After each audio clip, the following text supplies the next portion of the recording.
Hey guys, today we're going to go out to the driveway and we are going to do an oil change on a 1995 BMW 525i with the M50 motor on it, and just go through the process of just dropping the oil, changing the filter, putting the new oil in, and changing all the little O-rings and washers on that. So let's just run out there and get going on that.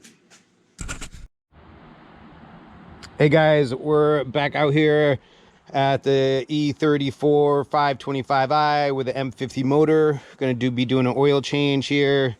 We're gonna be doing a dual oil change here. We're gonna change it in this car, and we're gonna do the same one on this over here. So the first thing, and this sounds really basic, but get your filter and get your oil out, because I've done this before and been like, yeah, I've got a filter and the oil in the back, and I drop the oil and then no oil filter. And so then this is the only things you need really. A 17mm socket. You need a socket. The wrench won't work because the way the oil pan's configured, it's hard to get it in there. And then a 13mm for the filter housing right there. So I just start and I come down here, and in my case I'm doing a dual change. And so what I do is I come under here and I start dropping this oil. So this is 17mm. I drop this oil first, or it doesn't matter which car, but I drop the oil first in one, and then while it's dripping, then I go start on the other one.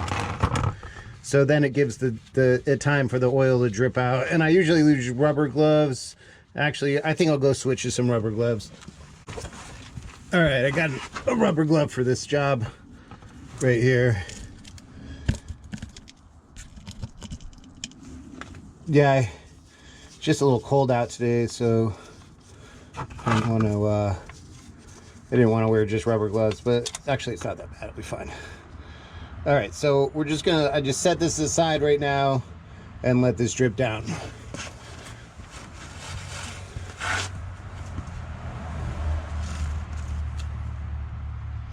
Okay, now while that's dripping down, we'll go over the other car. All right, we'll try this one. I usually don't really like using these. I feel like it gets oil all over the place, but we'll use this guy.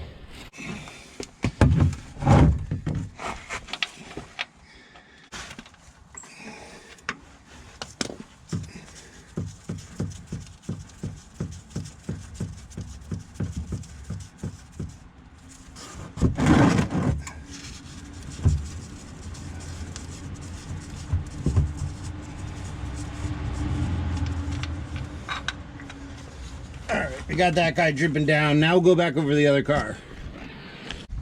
All right, now I can switch back to these gloves.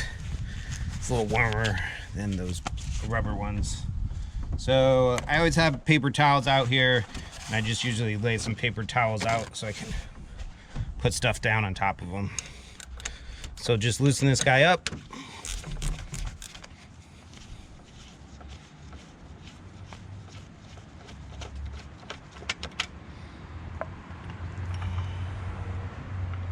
I just put this guy up here. Probably some oil will soak through, but it's not a big deal. And then I've got the oil filter right here. And then I usually just dump the contents of this out. Just dump this out right here.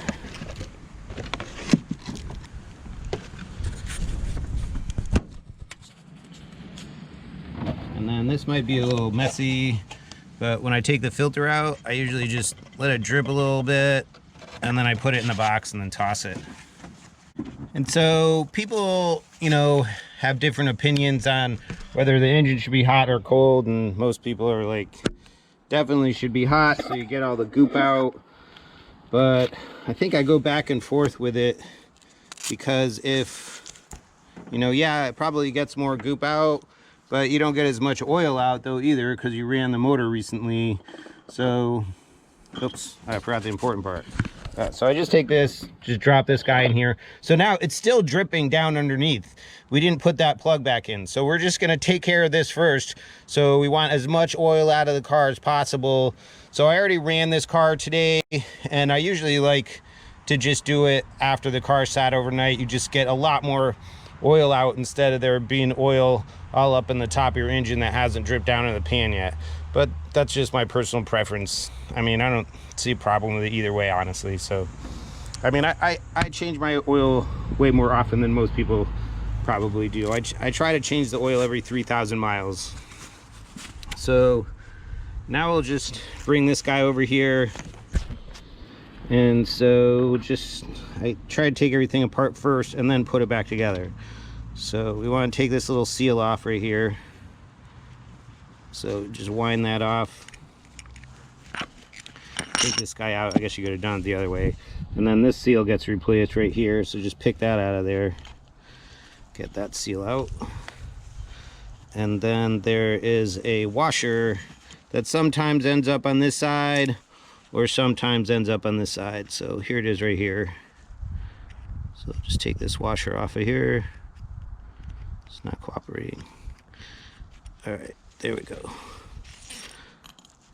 All right, so we got all those off. So now it sounds silly, but I'm gonna throw these parts away immediately so I don't get them mixed up with the new parts.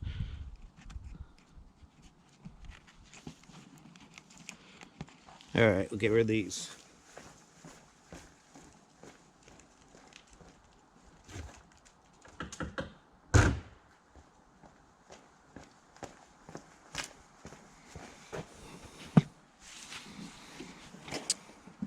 All right, then I have my razor out here to open up this bag. Can pull it apart, I guess. Razor's not that sharp. Just being lazy.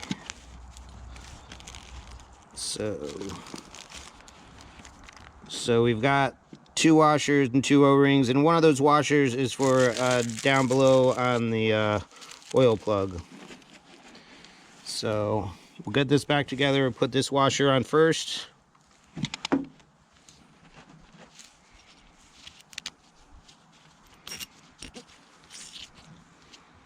And see, notice that this washer is thicker than this one. Don't get these mixed up, because then you'll be like, glug, when you go down there, put the plug back in, you won't be able to do that one.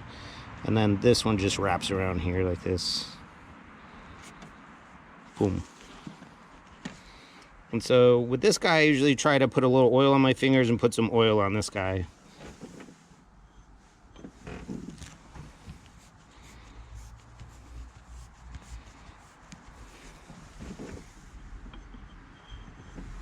So I just reached down, I got that off of the edge of the oil filter housing.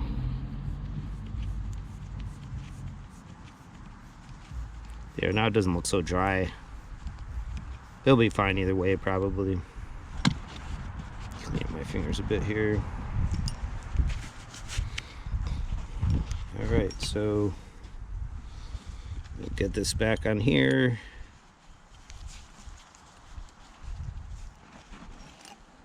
Get this guy in here. We'll come back over here. We've already got the filter in there, and then we'll just slide this guy in. We're good over here. And for no particular reason, I just like to have this over here in case this is stuck. And when I go to take it apart next time, I can lift up on that. So screw down my hand first, and then I come back with a wrench.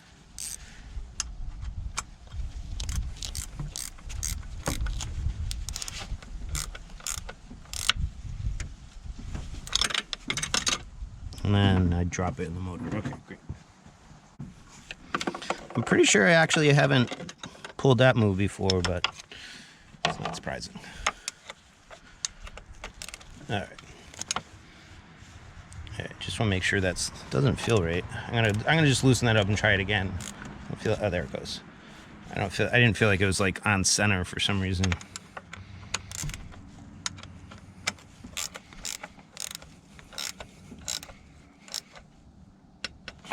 And so I just snug this up. Don't kill this thing. It's just aluminum, so. All All right, so boom, there, that's that. So now we'll go back down below and we'll put the plug back in. Actually, let's we'll just change the washer up here so we can see that.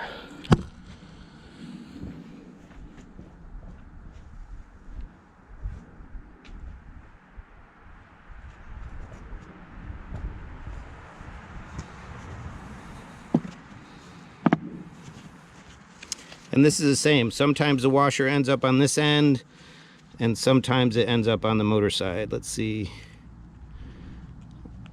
Yeah, I can't see as well as I used to. Okay, yeah, it's on the motor side. I'll go take that off. All right, I don't know where that washer went. Oh, there it is. See, it was stuck up there. So make sure you get that off. You don't want two on there. All right, so there's the old one. And then we'll pop the new one back on here. There you go, it just slides on. Then we'll just go pop that back on. All right, I just realized that this lens is really foggy. I don't know if you guys are gonna see any of this.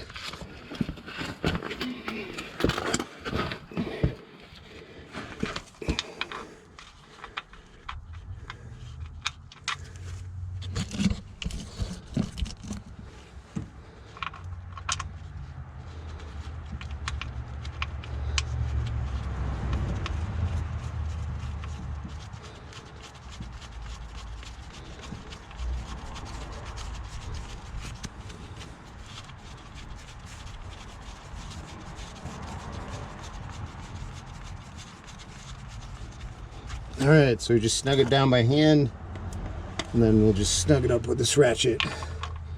Again, you want it tight, but you don't want to kill it.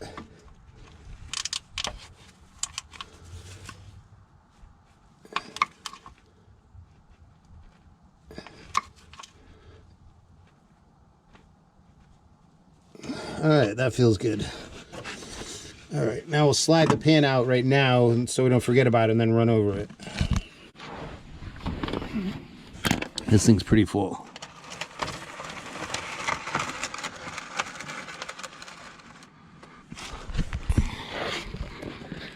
Alrighty.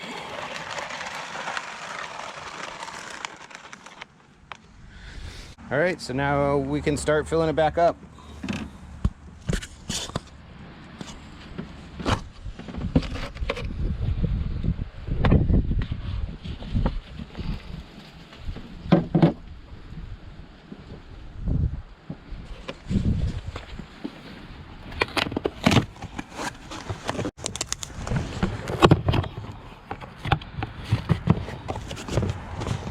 So I just usually put this up here.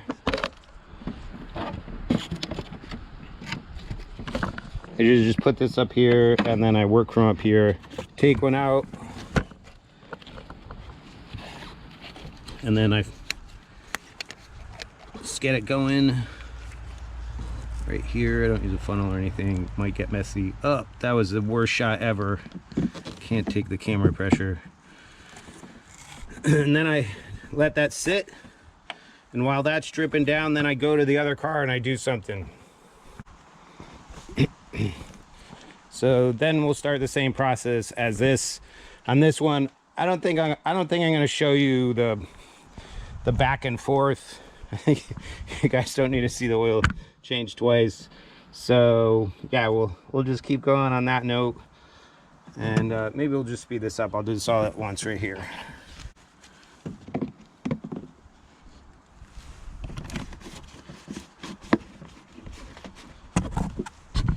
And then I just drop this back in the box and take another one out. Just, I don't know, it just makes it feel like it's much more tidy.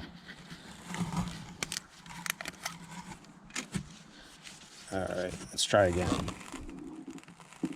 Wow, I'm really bad today. All right, apparently I should be using a funnel if I'm on camera.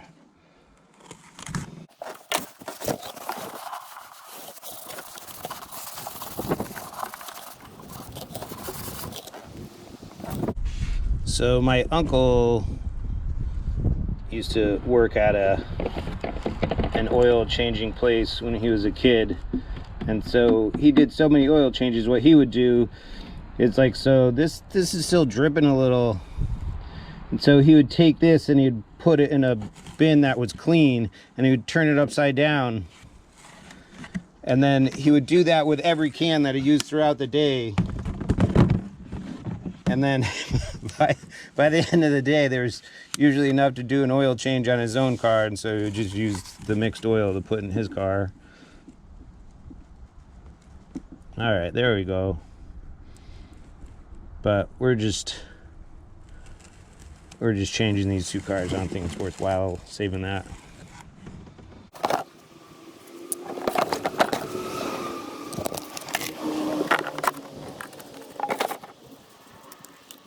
Yeah, like I said, I put new lifters in both of these cars, and I think the people that originally owned these cars didn't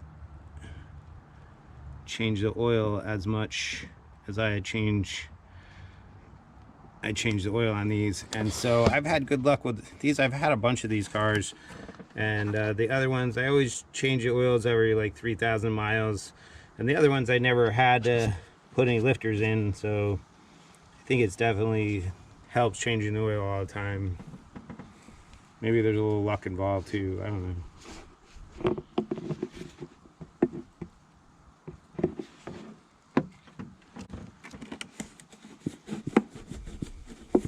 And then also, if you change the oil a lot like that, you don't, if you're a little over, you know, you're not like, oh my god, I haven't changed my oil in so long, because you're kind of over changing it anyway. So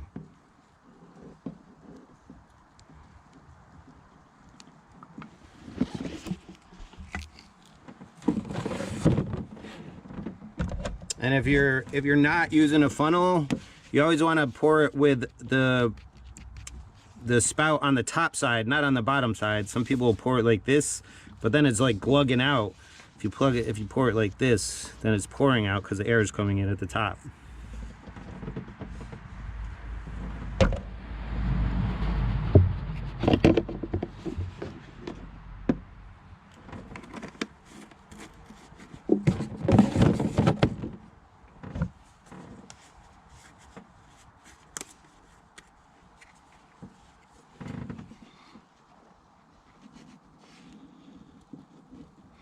Yeah, see how that came out like really smooth at the beginning? It wasn't like glugging, and then it just started glugging because I just tipped it over so fast.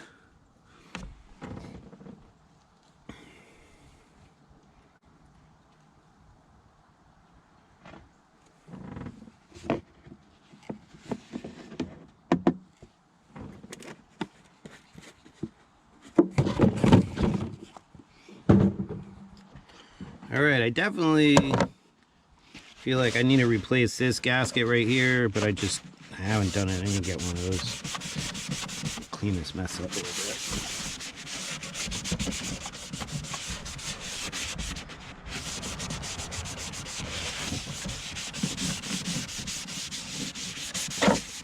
All right, so we're good. Get this cap back on.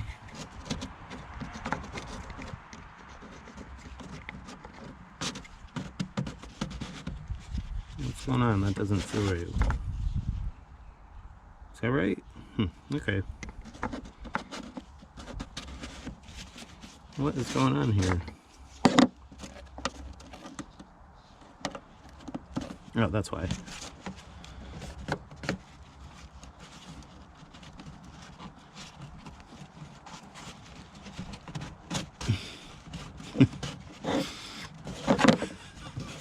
What's going on here?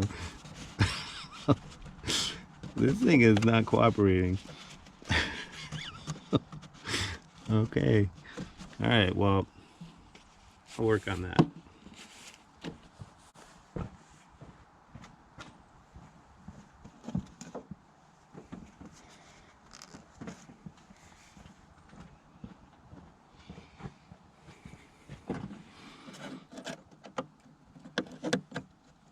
Okay, maybe I can like spin it on there.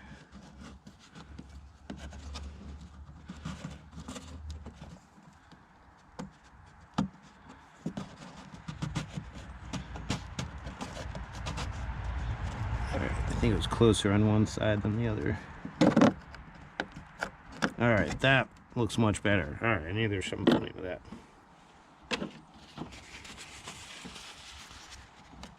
All right, that looks good.